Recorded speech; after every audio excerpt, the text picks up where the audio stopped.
Galera, hoje eu vou mostrar como botar uma caixinha de som na bike.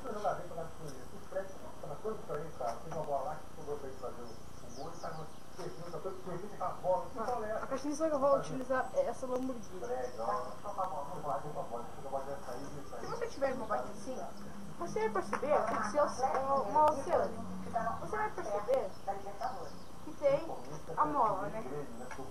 Vai ter uma mola e ela vai ficar altona assim. Eu vou até... Aqui tem esses parafusos, não sei se daí dá pra olhar, mas aqui tem esses parafusos. Mas eu tenho que retirar esses parafusos e daí a mola vai sair. Daí a bicicleta vai poder ir, vocês vão encaixar nesse encaixe que tem aqui pra encaixar. Daí vai abrir esse espaço aqui. Daí vocês vão perceber que vai ter dois engates aqui. Daí se vocês pegarem uma caixinha dessas, vocês peguem e coloquem ela aqui, ó. Coloquem ela aqui.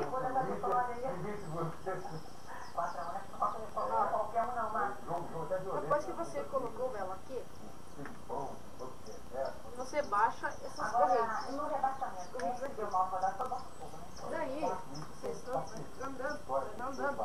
E daí, vai facilitar demais. Porque, digamos, você vai estar andando e eu vou ficar mexendo aqui, ó. Vou ligar pra vocês verem.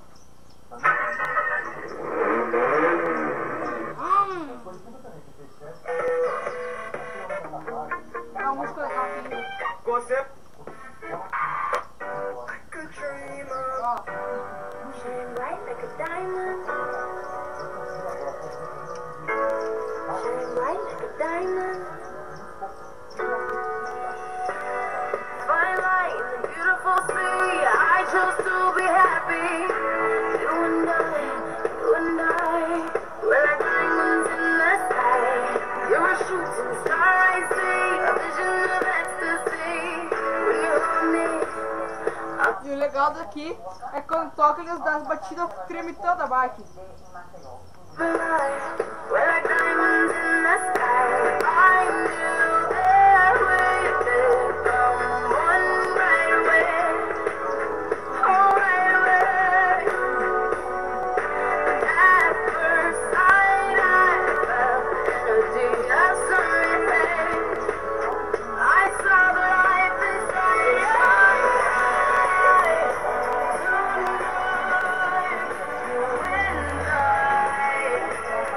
We're beautiful like diamonds in the sky. Eye to eye. Então tá, valeu, gente!